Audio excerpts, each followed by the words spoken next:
حبايب قلبي، صباح الخير او مساء الخير حسب التوقيت اللي بتشوفينا فيه. تعالوا بقى نشوف الفطير المشلتت الجميل اللي احنا هنعمله مع بعض. بصوا الجمال بقى. اهم شيء ما تنسوش اللايك، عشان اي حاجه هعملها عند بيت ابويا هصورها وابعتها لكم برضو، عشان خاطر تشوفوها كده وتعيشوا معانا اللحظه بقى. بصوا دوسوا لايك، اهم شيء اللايك. واللي اول مره يشوف القناه بتاعتنا طبعا يشترك في القناه عشان يوصل له كل حاجه حلوه نعملها باذن الله. كده بقى انا عند بيت ابويا بنعمل فطير المشلتت. نزلت لامي كده قلت لها انا عايزه اعمل فطير، قالت لي يلا بينا، وعملناه مع بعض. هي طبعا عجنته، حطت بقى شويه ملح سنه، وحطت شويه سكر. ما تكتريش سكر في الفطير عشان خاطر ما يقطعش منك او يتحرق وانت بتسويه. طبعا هي امي ما بتحبش حد يعمله، هي بتعمله ان هي اللي بتعجنه وهي اللي بتقطعه وهي اللي بتفرده، وبرده هي اللي بتسويه. فقلت طبعا انا عندها كده، طالما هعمل فطير هوريكم بقى الفطير بتاعنا الجميل. يلا قوموا تشجعوا كده، اعملوا فطير زينا بقى. اللي ما بتعرفش تعمله تروح عند بيت ابوها تعمله. الفطيره في السوق والله العظيم عامله زي الورقه كده، ملهاش اي لازمه وغاليه ومش حلوه، انما انت تعمليه في البيت حاجه جميله وحاجه نظيفه وعامله حاجه كويسه وعارفه هي معموله ازاي. بصي كده امي بقى لميته اهو، كانت حطت له شويه دقيق عشان تلمه. هتفضل بقى تلمي فيه كده لحد ما تيجي تقطعه بقى وتعمله قرص كبير. الناس بقى اللي بتعجن الفطير اللي هي بنشوفه دوت يعجنوه ويقطعوه قطع صغننه ويغرقوه في السمنه. حرام عليك، السمنه بتبقى كتير يعني. ده انت بقى بتعملي الحته على بعضيها وبتفرديها بقى.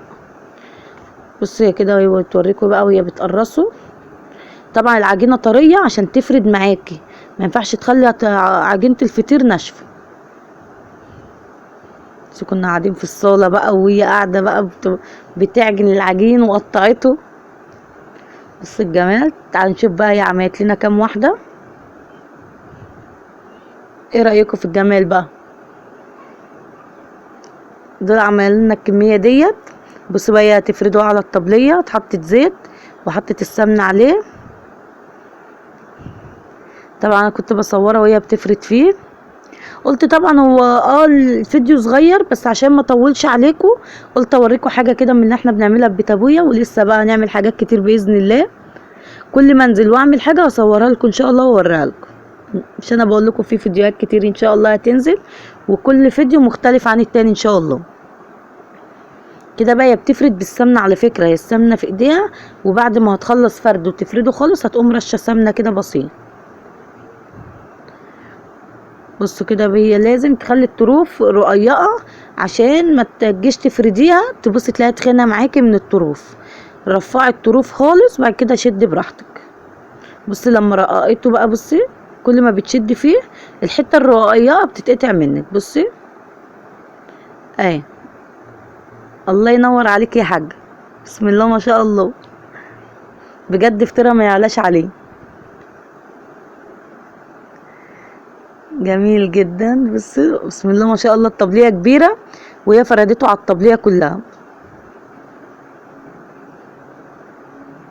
بصوا رقيق ازاي، بص لما اتفرد بقى رقيق ازاي، الطبليه باينه اصلا منه ازاي خفيفه كده. بقى بتحط السمنه بتاعته وترجع بقى تجمعها.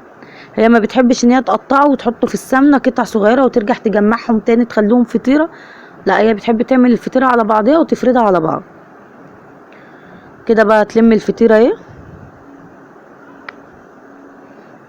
ايه رايكم بقى؟ يلا قومي تشجعي كده بسرعه واعجني فطيرتين كده افطري بيهم، فطار غدا عشاء حسب ما انت بتحبيه. والله انا على ما عملته وخلصنا كنا طلعنا اتعشينا بيه اساسا. يعني نزلت لامي بدري، وعلى ما عملنا شويه الفطير وخلصنا كنت طلعت متاخر بقى، بس اتعشينا بيه برضو كان سخن وجميل. بس كده بتحب تلمها كل حته بتلمها لازم تفردها. تعالوا بقى تلمها كده على بعضيها عشان نحطها في الصينيه، ولازم تكوني دهنه الصينيه سمنه. يلا بينا. بص بقى كده، يلا بقى تفردهم بقى بعد ما ارتاحوا هتحطهم في الفرن. ايه رايكم في الجمال بقى؟ بصوا المنظر جوه الفرن نفسه، وجبت لكم الفطير بجد جميل جدا وكان طعمه حكايه. طبعا ما استنيتش ان هي نصور كل اللي هي عملته، انا قلت بس اوريكم حاجه منه كده وهوريلكم برضو على الطبليه، مش هتهونوا عليا. بصوا كانوا جوه الشنطه كده، بحب احطه في الشنطه عشان يفضل طري معانا ويفضل سخن. ايه رايكم كده بقى؟ بصوا المنظر بعد ما طلع من الفرن. يا سيدي يا سيدي على الجمال. يلا بينا بقى نشوف الاكل. ايه رايكم؟ لو اول مره اشوف القناه ينزل يشترك في القناه ويفعل الجرس عشان يوصل لكم كل جديد. مع السلامه.